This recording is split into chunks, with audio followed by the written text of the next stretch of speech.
In our last unit, we'll be studying rational expressions.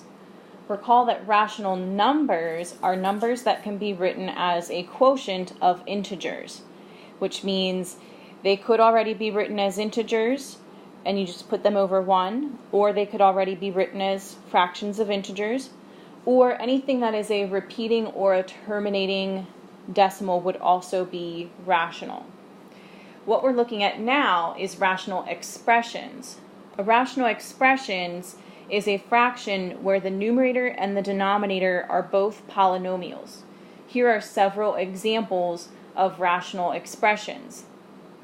We want to be able to simplify them, as well as look at some restrictions for what we'd be allowed to plug in for x.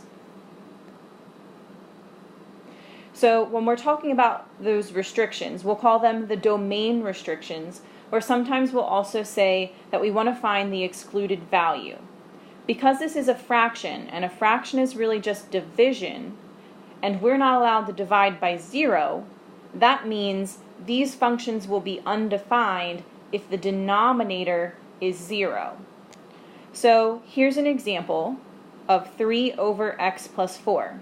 If we want to find the domain restrictions or the excluded values, what we'd have to do is figure out when would this denominator be equal to 0. And that would be equal to 0 when x equals -4.